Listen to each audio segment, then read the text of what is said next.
दोस्तों, आज हम बात करेंगे भारतीय न्याय संहिता की धारा 127 क्या है। बिजनेस की धारा 127 यह कहती है कि सदोष परिरोध। इसका मतलब यह हुआ मित्रों कि जो कोई किसी व्यक्ति का इस प्रकार सदोष अवरोध करता है कि उस व्यक्ति को निश्चित परिसीमा से परे जाने से रोक दे, कर दे, वह उस व्यक्ति का सदोष परिरोध करता है, यह कहा जाता है। बिजनेस की धारा 127 पहले कानून में यानी आईपीसी की धारा 340 के समान है। अब मित्रों, इसमें बिजनेस की धारा 127 में 8 सब क्लास है, जिसमें बिजनेस की धारा 127 सब क्लास 2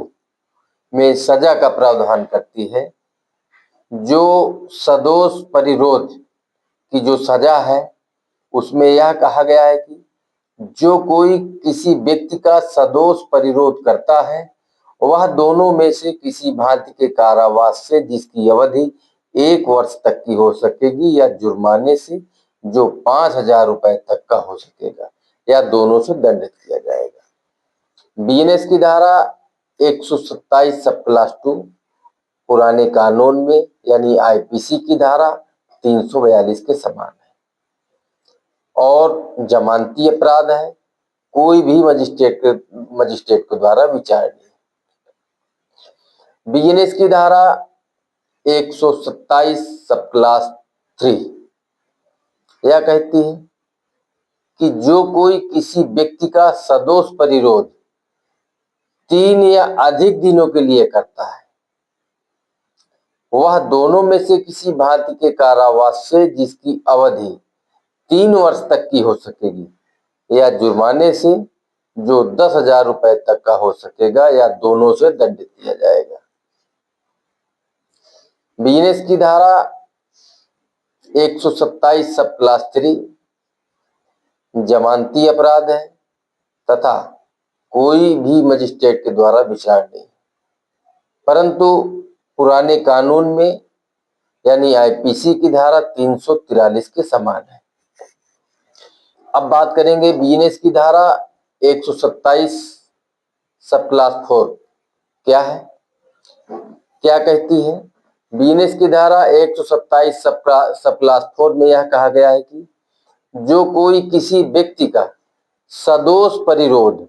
10 या अधिक दिनों के लिए करता है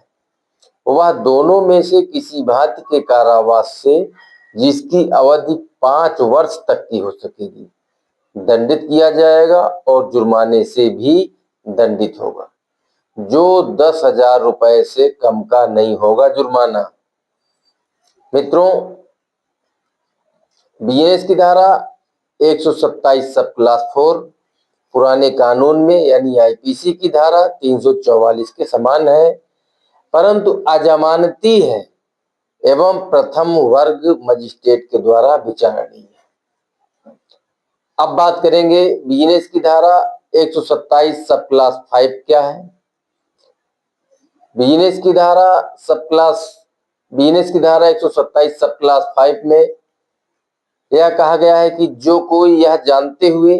किसी व्यक्ति को सदोष परिरोध में रखता है कि उस व्यक्ति को छोड़ने के लिए रिट सम्यक रूप से निकल चुकी है वह किसी अवधि के उस कारावास के अतिरिक्त जिससे कि वह इस अध्याय की किसी अन्य धारा के अधीन दंडनीय हो,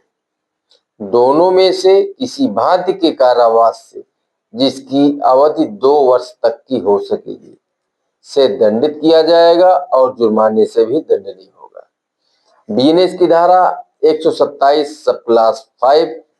पुराने कानून में यानी आईपीसी की धारा 345 के समान है, परंतु बताना चाहूंगा कि यह जमानती अपराध है और प्रथम वर्ग मजिस्ट्रेट के द्वारा विचारणीय। बिजनेस की धारा 127 सब क्लास 6 यह कहती है कि जो कोई किसी व्यक्ति का सदोष परिरोध इस प्रकार करता है जिससे यह आशय प्रतीत होता है कि ऐसे परिरुद्ध व्यक्ति से हितबद्ध किसी व्यक्ति को या किसी लोक सेवक को, पुलिस के कर्मचारी को ऐसे व्यक्ति के परिरोध की जानकारी न होने पाए। पुलिस वालों को ऐसे व्यक्ति के परिरोध की जानकारी न होने पाए या इसमें इसके पूर्व वर्णित किसी व्यक्ति या लोक सेवक को ऐसे परिरोध के स्थान की जानकारी न होने पाए या उसका पता वह न चला पाए, वह उस दंड के अतिरिक्त जिसके लिए वह ऐसे सदोष परिरोध के लिए दंडनीय हो, दोनों में से किसी भांति के कारावास से जिसकी अवधि 3 वर्ष तक की हो सकेगी दंडित किया जाएगा और जुर्माने से भी दंडनीय होगा। बिजनेस की धारा 127 सब क्लास 6 पुराने कानून में यानी आईपीसी की धारा 346 के समान है, जमानती अपराध है और प्रथम वर्ग मजिस्ट्रेट के द्वारा विचारणीय है। अब बात करेंगे बिजनेस की धारा 127 सब क्लास 7 क्या है। बिजनेस की धारा 127 सब क्लास 7 में यह कहा गया है कि जो कोई किसी व्यक्ति का सदोष परिरोध इस प्रयोजन से करता है कि उस परिरुद्ध व्यक्ति से या उससे हितबद्ध किसी व्यक्ति से कोई संपत्ति या मूल्यवान प्रतिभूति उद्यापित की जाए या उस परिरुद्ध व्यक्ति को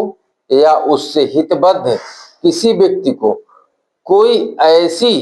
अवैध बात करने के लिए या कोई ऐसी जानकारी देने के लिए जिससे अपराध का किया जाना सुकर हो जाए,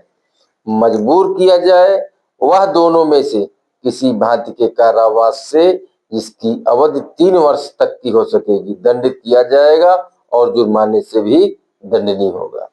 बीएनएस की धारा 127 सब क्लास 7 पुराने कानून में यानी आईपीसी की धारा 347 के समान है, जमानती अपराध है, कोई भी मजिस्ट्रेट के द्वारा विचारणीय। अब बात करेंगे मित्रों जो बिजनेस की धारा 127 सब क्लास 8 क्या कहती है। बिजनेस की धारा 127 सब क्लास 8 में यह कहा गया है कि जो कोई किसी व्यक्ति का सदोष परिरोध इस प्रयोजन से करेगा कि उस परिरुद्ध व्यक्ति से या उससे हितबद्ध किसी व्यक्ति से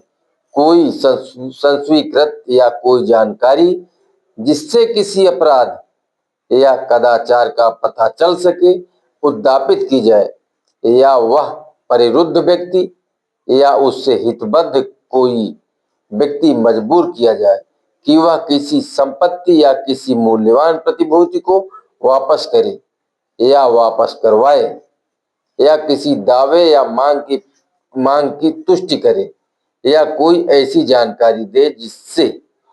किसी संपत्ति या किसी मूल्यवान प्रतिभूति का वापस कराया जा सके, तो वह दोनों में से किसी भांति के कारावास से जिसकी अवधि 3 वर्ष तक की हो सकेगी दंडित किया जाएगा और जुर्माने से भी दंडनीय होगा। बिजनेस की धारा 127 सब क्लास 8 पुराने कानून में यानी आईपीसी की धारा 348 के समान है तथा जमानती अपराध है, कोई भी मजिस्ट्रेट के द्वारा विचारणीय। तो मित्रों मुझे आशा है कि आपको वीडियो पसंद आई होगी। यदि वीडियो पसंद आए तो आप लाइक करिएगा, अधिक से अधिक लोगों को शेयर करिएगा तथा चैनल को अभी तक आप सब्सक्राइब न किए हों। इसी प्रकार कानून की नई नई जानकारी लेते रहने के लिए चैनल को सब्सक्राइब अवश्य कर लें। फिर मिलते हैं नेक्स्ट वीडियो में नए टॉपिक के साथ। नमस्कार।